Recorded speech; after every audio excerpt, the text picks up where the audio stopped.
Hello, everybody. This is Dr. LaValle Pinkston, and this is The Better Life with Dr. Pinkston. So today I am going to bring in Laura LaValle again in a continuation of our last discussion on plant-based diets and vegetarian-based diets and whatnot. We had an excellent discussion last time, Laura. And, before we jump in, Laura is a registered dietitian and has an immense amount of success and history behind her and a wealth of knowledge. And so, as we saw last time, and I appreciate you being on again, Laura. Welcome in this morning. Well, I'm thrilled to be here again. We always have a good time, and I'm glad to continue on with this topic. It's because a great topic. I do find that it's an area of real confusion for people. So if we can kind of help straighten out some of the misunderstandings and let people know what to do and what to watch for, I think it's great. So I'm glad to continue on with a couple things we didn't get to talk about last time. Well, and what you were discussing last time, I think, was the effects on the gut. And, gut is so important to weight loss. And I think most people don't understand what gut means. And we talk about leaky gut. We talk about the microbiome, which is the balanced bacteria in the intestine. Yes. And, so important to emotional health and to weight loss. But how does a vegetarian diet or plant-based diet affect the gut? Well, last time, I talked about having a lot of plant foods that helps the diversity of the microbiome, and that's a good thing. But I also talked about the high carb aspect, which increases risk for heart disease, which is not good. But one of the things I didn't get to talk about with the high carb aspect, because vegetarian and vegan diets are usually about 70% carb, right? Which is in that's a lot. Percentage that starts to really increase health risks. So if you can keep it as much under that 70% as you can, it'll be better. Right. And especially you want to watch the intake of the refined flours and sugars, not only for the ischemic heart disease, but it also does have a negative impact on the gut microbiome. Right. And I'm really glad that people are more aware of the importance of that nowadays, because, it affects your immunity and so many things. I mean, so many things, right. Your immunity, your mood. So what happens? The high intake of flours and sugars shifts. Well, back in the old days, one of the things we always talked about was it seems to promote the growth of fungal organisms, right. Candida albicans specifically. So if people are getting vaginal yeast infections, or for males, they can even get yeast infections or growth in their nails. Right. And, there aren't a ton of studies on that. Actually, I found an old study that showed that two of the dietary factors that promoted growth of candida were there was only two: too much intake of sugars and milk, oddly. Wow. Milk. But as healthcare professionals, and this, Marianne, when you see people with diabetes, what's one of the big things that happens in them? Frequent yeast infections. Right? Frequent. Why? Because of all those sugars roaming around that don't have anywhere to go because their insulin mechanism isn't working properly, right? Correct. Well, the same thing can happen even in people that don't have diabetes if they're not really watching that. Absolutely. So I just wanted to mention that, and also a study that found, and this is recent, so a negative impact of high sugars in particular was a shift to a bad type of gut organism called proteobacteria that's not generally beneficial, and a lowering of a class of beneficial flora that are called bacteroides. And those are anti-inflammatory. They take down inflammatory cytokines, and that ends up helping your gut barrier. Right. So I think the more knowledge people have in their head of why it's bad, because that pull from those sugars is strong, right? When people crave them. Yes. And we've even found when people do have the candida dysbiosis in their gut, they really do crave that sugar.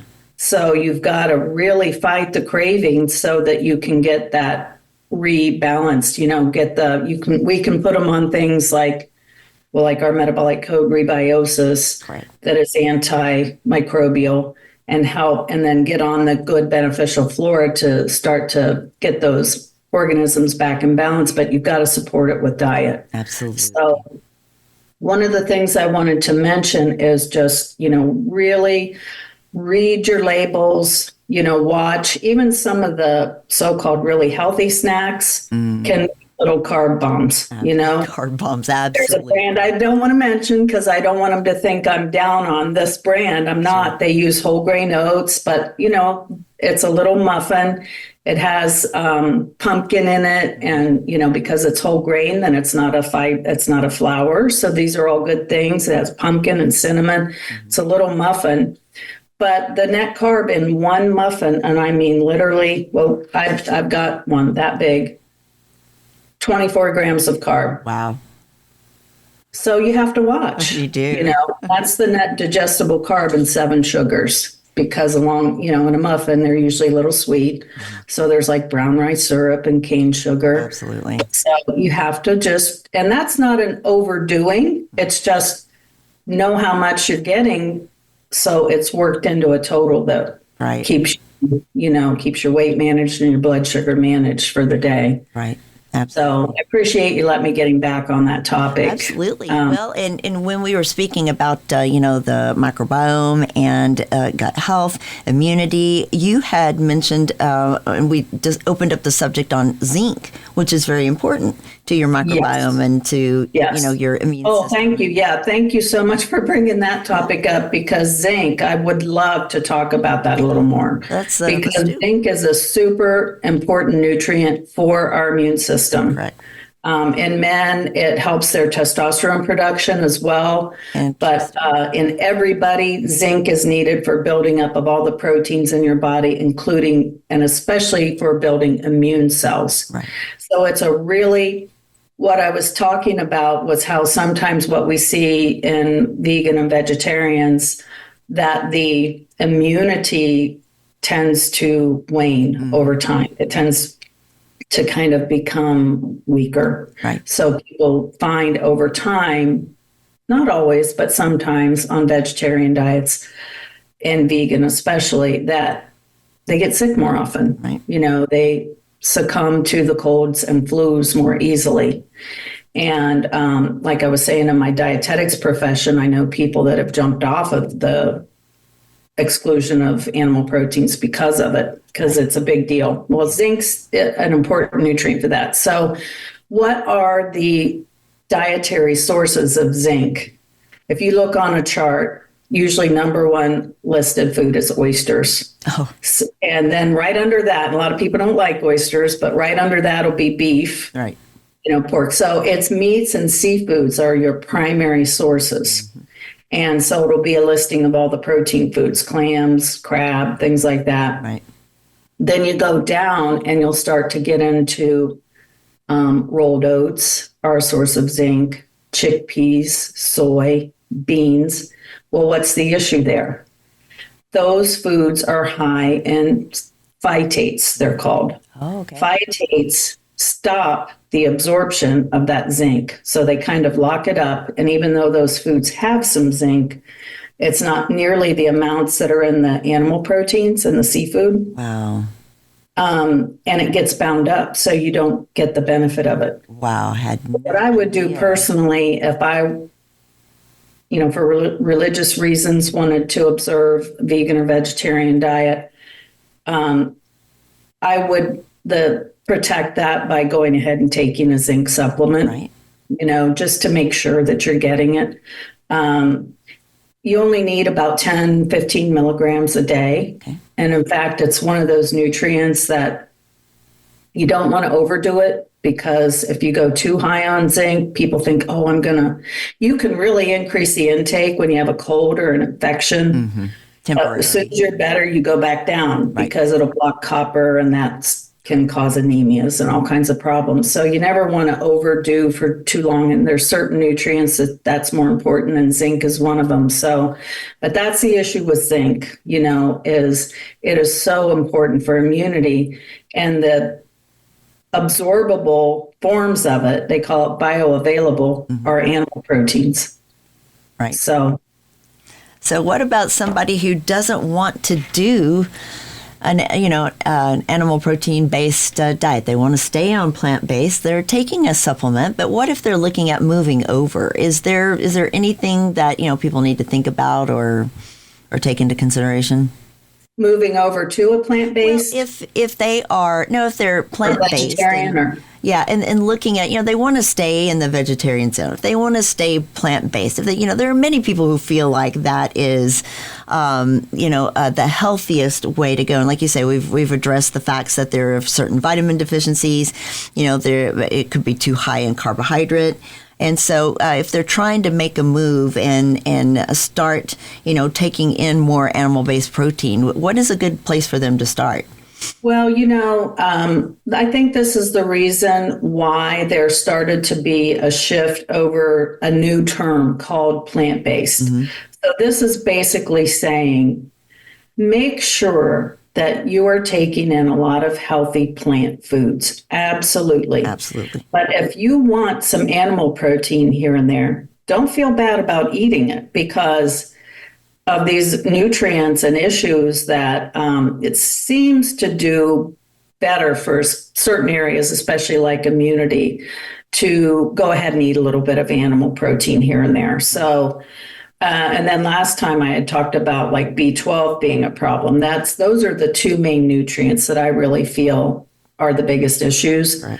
B12, when you're lacking, your homocysteine goes up, and with that goes your stroke risk. So, eat an egg now and then. Eggs are, or a couple of eggs. Eggs are a good source of B12. Eat some seafood now and then. Some people do pescatarian, but there are a lot of people that don't like fish very well at all. Right. A lot of Midwesterners, they typically weren't raised with it. Don't feel bad to go ahead and eat some beef or some pork or some chicken, as part of your intake of your foods. Right. Just make sure that you're getting a ton of the plant foods, but don't feel bad eating some animal protein too. Absolutely. But also, I think what the message was, people are eating all these meats and, with it, they're eating like white flour and, like in buns, sandwiches, things like that. Mm-hmm. And at the end of the day, they're not getting a lot of like vegetables and other plant foods, right. Right. The only foods they're taking in are the unhealthy refined ones and all this meat on top of it. So you could take the edge off of that meat. Make sure, you have a ton of vegetables on your plate. And when we come back from the break, we can flesh out that plate a little more. Right. But basically it comes down to just go ahead and work in whatever animal proteins you like. But if you know that seafoods and you don't want to eat like the beef and pork, you can get your zinc in the seafood sources. Right. And that's the pescatarian category that a lot of people are doing now. Back in the I guess late 80s, early 90s, somewhere in there, I know Oprah had a huge campaign against the beef industry, and that started then we went into the, a low fat craze, and that is where SnackWells right. and all those, high right. carb, SnackWells, high salt. I remember them well. And that's where I feel like we really went wrong, was in that turn. We did. And, but I'm glad you brought up about the beef, the mm-hmm. Oprah thing. Conventionally raised beef is very pro-inflammatory. It's very high in fat, right. Saturated fat in particular, and cholesterol. So this is where I always feel a little like sorry to have to say this, but when you do eat beef, if at all possible, if you can get grass-fed, Absolutely. It is a better fat profile. Absolutely. It is healthier. Absolutely. And I tell people, because they're so watch for it on sale. Yeah, well, they're so against it. It's expensive, whatnot. There's ways of getting around that. Absolutely. And I lost 180 pounds eating beef almost every day. I'm one of those people that wasn't raised on seafood or don't like seafood. And I did that, and I have great cholesterol levels. But it was because of the type of beef. It was, grass-fed, right. Organic grass-fed. And people ask about bison. Well, bison is typically grazed because mm-hmm. they're huge, and to feed them hay, it's costs a lot. So they let them graze. So bison are typically grass fed. They may have a little bit of grain finish, but even with grain finish, the profiles are still a little better. But the longer the animals are grass fed, the healthier it is. And, I don't know. I'm glad you had success. I think you were probably doing other things really right. But I've had patients in the past that really overate beef as their main protein, switching over to taking the edge off of the carb percent type diet, eating a lot more vegetables, but beef was the primary protein, and they didn't lose weight. Wow. So it was pro-inflammatory enough. I think it depends on the baseline level of inflammation, everything else they have going on. But I have seen that food bar people just eating nothing but beef. They do a lot of cheese, right, or things like that. I mean, I think they get into, trying to increase your protein. You get into raising your fat content. And it's hard to always find a good protein source. And that's Atkins. So all the meat, all the beef, all the cheese, and that won't work well for everybody. Absolutely. And that is what they did on the Atkins diet, right? And maybe this is a great place to take us. We've got about a minute and a half left, but this is a great place to kind of turn into, the very low carb diet. We talked about high carb, but now we can kind of turn into the low carb diet and get into that, because I think there's a few interesting points that, people need to understand. With our minute and a half, though, I do want to give a shout out to Metabolic Code and to the LaValle Performance Health Center, and let everybody know that Jim LaValle and I've been working with Laura and Jim and at the Performance Health Center and medical director, and that is a great place to get dietary information and learn more about controlling your weight and learn more about gut health and things like that we've been talking about. So if you'll go to LaVallePerformance.com, you can look up a lot of information there. You can also look up my sponsor, PD Labs, and Ray Solano up in Cedar Park, Texas. And he has PDLabsRx.com, where, compounding pharmacy, a lot of great ability to buy many of the products from Metabolic Code that we've mentioned there, the Rebiosis, and I've been taking that for a long time. That fixes gut. That's an amazing product. Plants, herbal, a lot of great things on there. Great. So anyway, I want for everybody to also go to drpbetterlife.com. You can find Laura and I in our previous shows, as well as Jim LaValle, who will be coming up on the show very soon. So drpbetterlife.com. Got 3 years of podcasts there. Take a look and see what you like, and then we'll take a short break and come back on the other side and open up the carb issue again. Hi, this is Ray Solano with your Healthy Choices Minute, sponsored by Prescription Dispensing Labs. New research has concluded that implementing dietary changes could prevent gut inflammatory processes involved in some chronic diseases. Modulation of your gut microbes through diets enriched with vegetables, legumes, grains, nuts, and a higher intake of plant over animal foods has a potential to prevent intestinal inflammatory conditions at the core of many chronic diseases. In short, the foods we eat in our dietary patterns have a major influence on our immune system that can cause many conditions we are suffering from today. Solution: try our OptiMeal shake. Our team has developed the best tasting, healthiest shake you've ever experienced to control blood sugar and to improve your gut. Start your day today with a healthy choice. Call us today at 888-909-0110 for a free sample of the OptiMeal shake. 888-909-0110. Remember, you have a choice in healthcare. Welcome back, everybody. I am Dr. Marianne Pinkston here with Laura LaValle, a registered dietitian nutritionist, and we've been talking about a lot of great things. We've been talking about plant-based diets and got into, how plant-based diets sometimes can be elevated carb, and that can be bad for your heart health. But we can turn a little bit now, Laura, if you don't mind, into the low-carb scene. A lot of dangers on that. You've always heard your mom say everything in moderation, right? So what's the story on low carb now?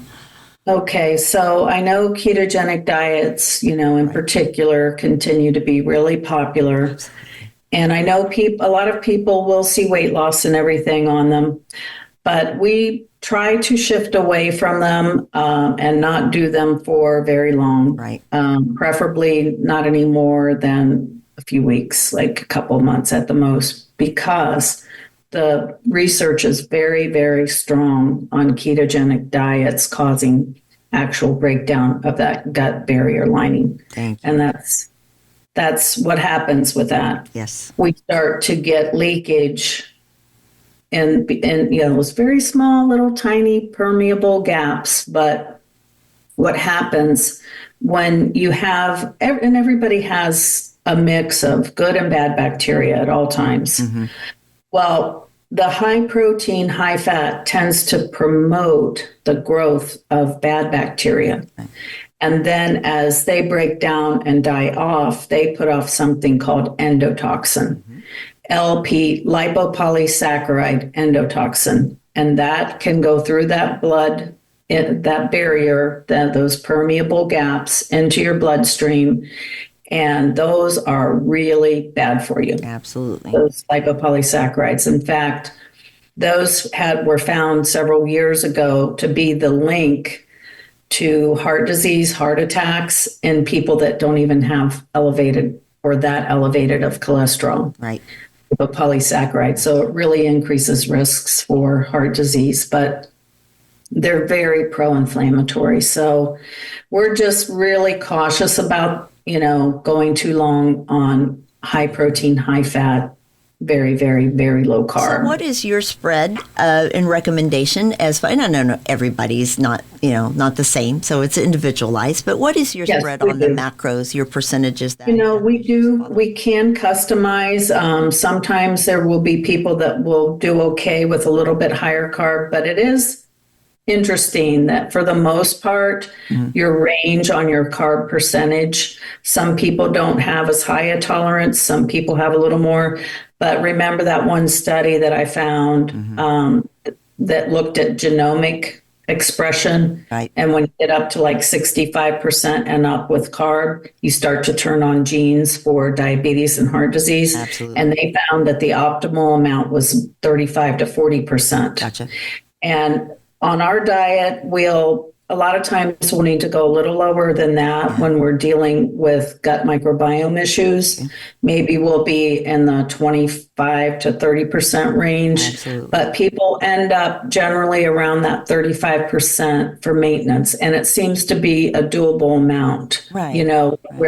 But here's the shift on the plate. So here's what people don't understand. Have your protein, you can have, for men, 6, 8, 10 ounces. Women generally will feel very satisfied with 4 to 6 ounces of whatever protein you're having, maybe a little more. Protein gives satiety. So that protein is important not only for the nutrients that it brings, but it helps you feel satisfied and full. The other thing that helps that is having the bulk in your diet. So what's the number one carb-containing food category to eat? Is your vegetables, non-starchy vegetables. So cabbage, broccoli, cauliflower, asparagus, celery, carrots, cucumbers, lettuce, greens, all that whole category of food, tomatoes, peppers, all that. And your zucchinis and squashes are a little bit higher carb, but in general, they're in that category still as non-starchy. Mm-hmm.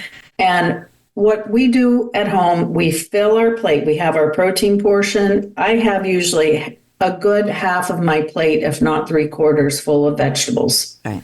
I'll make, lightly steam a big batch of broccoli and cauliflower, maybe with some carrots in it or something, or stir fry, right. Or roast in your oven. A lot of people like vegetables better that way, roast in an air fryer or an oven, Brussels sprouts. And then I usually always have a big salad in addition, so vegetable. I can't say it enough. Absolutely. And, put your healthy olive oil based, salad dressings, and you're good to go with that. And then you can have a starchy food component. So whether it's, something like beans where you get the fiber, that's like, don't think, okay, well, I'm going to scrap beans because I can't get the zinc out of it. No, there's tons of other antioxidants and other good nutrients, and especially they're a wonderful source of fiber, right. And the best fiber for the microbiome, which is resistant starch. Right.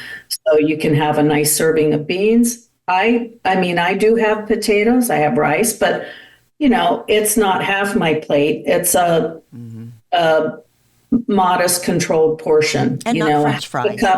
Half a cup of potatoes is 15 grams of carb.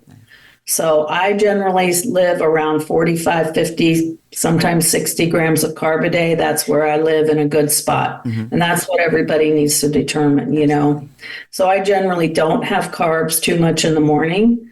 If I do, it's a low carb, high fiber cracker, with peanut butter or protein on it.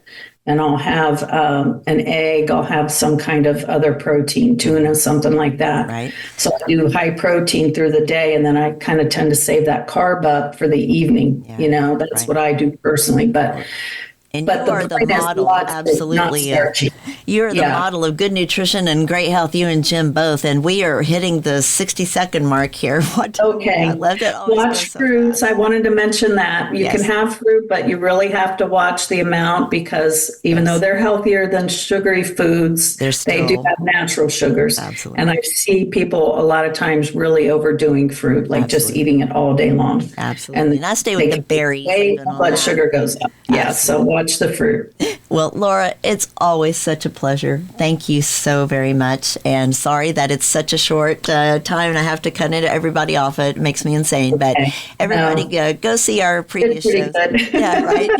Covering what we wanted. We did. And you're always so Just remember, it's health conscious meat eating. You're still eating some animal protein, right? But all those wonderful plant foods, nuts, seeds, beans, starchy vegetables, a little bit of fruit. It's a good Thank you, Laura. Everybody have a great week. I appreciate you all tuning in.